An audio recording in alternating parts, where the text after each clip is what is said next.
علیکم ویورز، امید کرتی ہوں آپ خیریت سے ہوں گے۔ میں ماریہ خالد اپنے یوٹیوب چینل پہ آپ کو خوش آمدید کہتی ہوں۔ آج اس خبر کے ساتھ آپ کی خدمت میں حاضر ہوئی ہوں۔ کافی دکھی خبر ہے، ایک بچی کی ہے جو 12 سال کی بچی ہے، اسلام آباد کی۔ اس کا کس نے قتل کیا اور کیسے قتل کیا وہ میں بتانے جا رہی ہوں۔ یہ بچی تھی اسلام آباد میں، ٹوائلٹ میں ملی پولیس کو، میٹرو ٹوائلٹ میں ملی۔ تو پولیس نے کافی ڈھونڈنے کی کوشش کی کہ کس نے قتل کیا۔ اس کے گردن کی ہڈی ٹوٹ چکی تھی اور گردن میں کافی نشانات تھے، تو اس کو بھی سکین کیا گیا اور فنگر پرنٹس لیے گئے اور پتہ کرنے کی کوشش کی گئی۔ تو بیٹی کو کس نے قتل کیا، تو جب وہاں تک پہنچے تو پتہ لگا، اس کے گھر تک پہنچے ہیں اور ادھر سوشل میڈیا میں بھی انہوں نے بتایا، ان کی جو ویب سائٹ ہے پولیس کی، اس میں بھی انہوں نے اس بچی کا چہرہ دکھایا کہ کسی کو بھی اس کے بارے میں پتہ ہو تو پتہ لگ جائے۔ تو وہاں انہوں نے ان کے والد تک پہنچ گئے، اس کے ورثہ تک پہنچے، تو اس کے والد سے پوچھا گیا تو انہوں نے کہا کہ پتہ نہیں کیسے اس کی ڈیتھ ہو گئی ہے۔ تو ساری خبر لی گئی تو پھر یہ پتہ لگا کہ ان کے چچا تھے، وہ فلائی کر کے اسلام آباد آئے، جو کراچی رہا کرتے تھے، اور انہوں نے ان سے بھی انویسٹیگیشن کی گئی تو انہوں نے کہا کہ ہم نے سوشل میڈیا پہ پولیس کی یہ دیکھا اس بچی کے بارے میں، تو ہم نے اس کو فون کیا اپنے بھائی کو، تو انہوں نے کہا کہ میرے ساتھ سو رہی ہے، وہ تو کہیں بھی نہیں گئی۔ تو ہم پریشان ہو گئے کہ اگر اس کے ساتھ سو رہی ہے تو ہم سوشل میڈیا پہ ایک ڈیڈ باڈی اسی چہرے کی کیسے دیکھ رہے ہیں۔ تو ہم یہاں آئے تو پولیس کے سامنے، تو پی ایم ہسپتال میں تو اس کا باپ روتا دھوتا رہا، وہی کہ میری بیٹی کو کیا ہو گیا ہے، یہ وہ ہیں۔ جب اس کے چچا نے انکشاف کیا تو پولیس نے اسے پکڑا اور آخرکار وہ مان گیا۔ اس نے کہا پہلے میں ڈرائیور تھا، پہلے باڈی گارڈ تھا، پھر میں اب ڈرائیور تھا، میں نے اپنی بیوی کو ڈائیورس دے دی تھی کیونکہ میں گھر کا خرچہ نہیں چلا سکتا تھا، یہ بچی بھی مجھ پہ بوجھ تھی 12 سال کی، تو میں نے اس کا گلا دبا کے اسے مار دیا تاکہ میرے اخراجات کچھ کم ہو سکے۔ تو پولیس حیران کن تھی اور میں خود بڑی شوق تھی۔ 2 دن ہو گئے ہیں یہ میں نے خبر پڑھی ہے، یہ 6 نومبر کا واقعہ ہے اور 15 نومبر کو اس کا باپ پکڑا گیا۔ مجھے بڑی تکلیف ہوئی کیونکہ اسے جو بیٹی بوجھ لگ رہی تھی، تو آپ صلی اللہ علیہ وسلم کی نسل ہی بیٹیوں سے چلی، آپ جانتے ہیں حضرت فاطمہ رضی اللہ عنہ سے یہ نسل چلی ہے اور جو قیامت تک رہے گی۔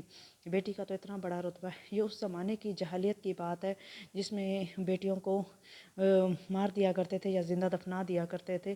آپ صلی اللہ علیہ وسلم کے دور میں ایک صحابی سے پوچھا گیا جو زمانہ جہالت کے بعد مسلمان ہوا تھا، تو اس نے کہا کہ مجھے تب بڑی تکلیف ہوئی تھی جب میں نے اپنی بیٹی کو دفنا رہا تھا، تو میرے کپڑوں پہ جو مٹی لگ رہی تھی وہ اسے جھاڑ رہی تھی۔ اس کی تکلیف آج تک میں نہیں بھولا کہ بیٹیاں اتنا خیال کرتی ہیں ماں باپ کو۔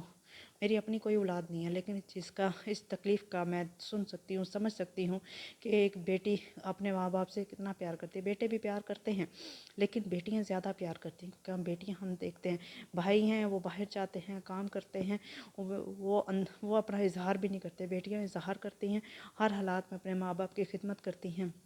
لیکن اسے پتہ نہیں کیوں لگا کہ میری بیٹی بوجھ ہے، کبھی بھی ماں بیٹی بوجھ نہیں ہوتی۔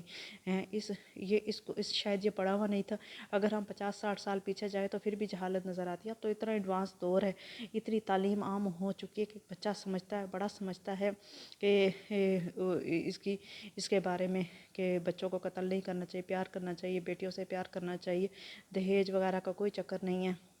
انڈیا میں تو آج بھی مارتے ہیں لیکن پاکستان میں کم و بیش ایسے حادثات ہوئے ہیں۔ جو آج یہ حادثہ ہوا مجھے اتنی تکلیف ہوئی، میں 2 دن سے بتا ہی نہیں پا رہی تھی۔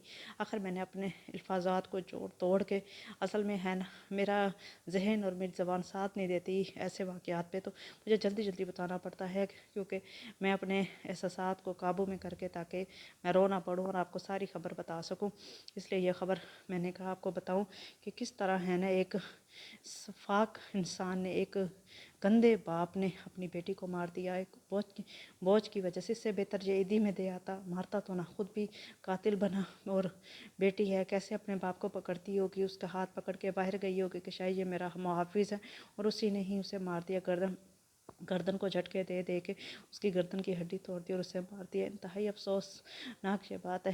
آپ اس بارے میں کیا کمنٹ کرتے ہیں؟